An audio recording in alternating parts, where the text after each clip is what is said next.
Buddha's Discourse on the End of the World 1. Or, the Sermon on the Seven Suns. Now first translated from the Pali by Albert J. Edmonds. Prefatory note. A late expansion of this discourse is given by Warren, in his Buddhism in Translations, from Buddhaghosa's Way of Purity, a Pali compendium of the 5th Christian century. 2 When Warren wrote, the Pali original had not as yet appeared in the edition of the Pali Text Society, which is printed in Roman letters.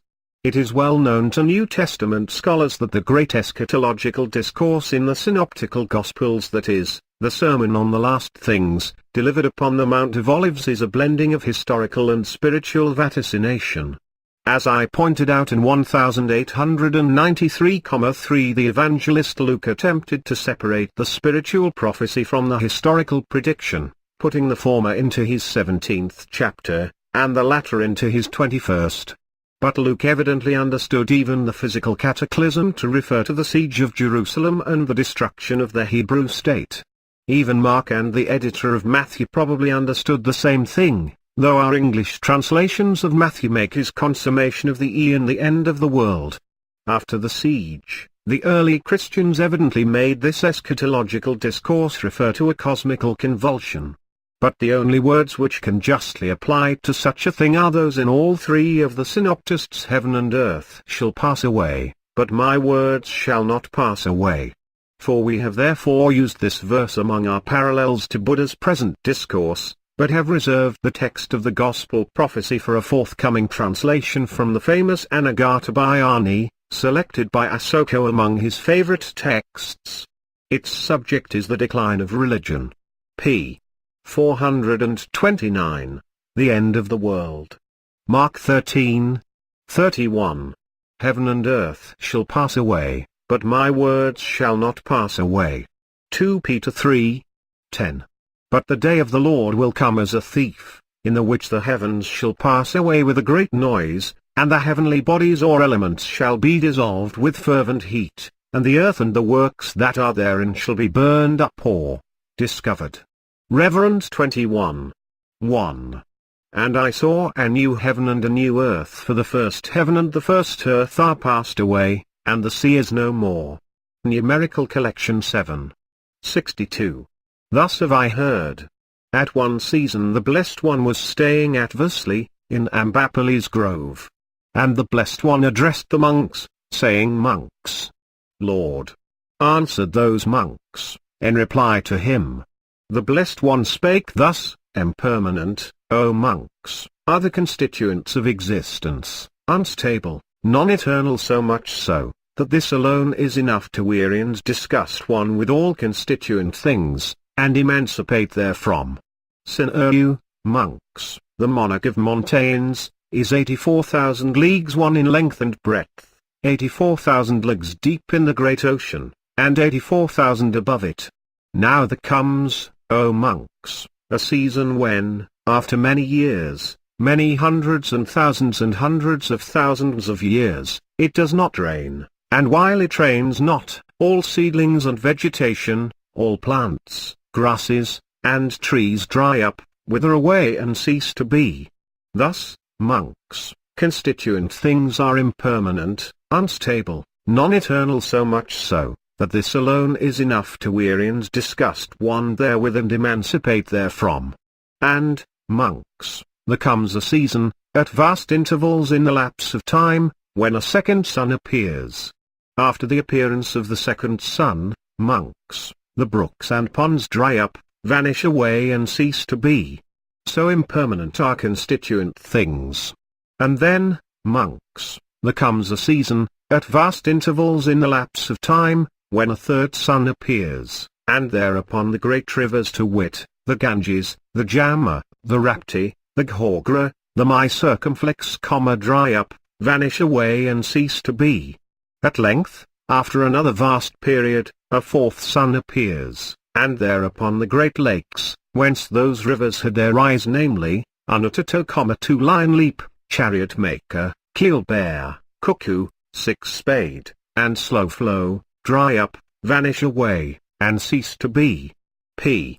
430. Again, monks, when, after another long lapse, a fifth sun appears. The waters in the great ocean go down for 100 leagues, then for 200, 300, and even unto 700 leagues, until the water stands only 7 fan palms deep, and so on unto 1 fan palm, then 7 fathoms deep, and so on unto 1 fathom, half a fathom, waist deep, knee deep, ankle deep. Even, O monks, as in the fall season, when it rains in large drops, the waters in some places are standing around the feet of the kine, even so, monks, the waters in the great ocean in some places are standing to the depth of kine feet. After the appearance of the fifth sun, monks, the water in the great ocean is not the measure of a finger joint. Then at last, after another lapse of time, a sixth sun appears, whereupon this great earth and sinew, the monarch of mountains, reconfume and send forth clouds of smoke. Even as a potter's baking, when first besmeared, doth reconfume and smoke, such is the smoke of earth and mountains when the sixth sun appears. After a last vast interval, a seventh sun appears, and then, monks, this great earth, and sinew, the monarch of mountains, flare and blaze, and become one mass of flame. And now, from earth and mountains burning and consuming, a spark is carried by the wind and goes as far as the worlds of God, and the peaks of Mount Sinew, burning, consuming, perishing, go down in one vast mass of fire and crumble for 100, yea, 500 leagues. And of this great earth, monks, and Sinew, the monarch of mountains, when consumed and burned, neither ashes nor soot remains. Just as when ghee or oil is consumed and burned, monks, neither ashes nor soot remains, so it is with the great earth and Mount Sinew. Thus, monks, impermanent are the constituents of existence, unstable, non-eternal, so much so, that this alone is enough to weary and disgust one with all constituent things and emancipate therefrom. Therefore, monks, do those who deliberate and believe one say this earth and Sinew, the monarch of mountains, will be burned and perish and exist no more, excepting those who have seen the path. Former religions eclipsed by the religion of love. 2 Matthew v. 17, 18, 43, 44. Think not that I came to destroy the law or the prophets. I came not to destroy, but to fulfill. For verily I say unto p. 431 you, till heaven and earth pass away, one jot or one tittle shall in no wise pass away from the law, till all things be accomplished. Ye have heard that it was said, Thou shalt love thy neighbor, and hate thine enemy. But I say unto you, love your enemies, and pray for them that persecute you. In olden times, O monks, there was a religious teacher or master named Sunetto, founder of an order, and free from indulgence in lusts, and he had several hundred disciples. The master Sunetto preached to his disciples the doctrine of fellowship with the world of God, and those who understood all his religion in every way, when he preached this doctrine, were born again, upon the dissolution of the body after death, to wheel in the world of God.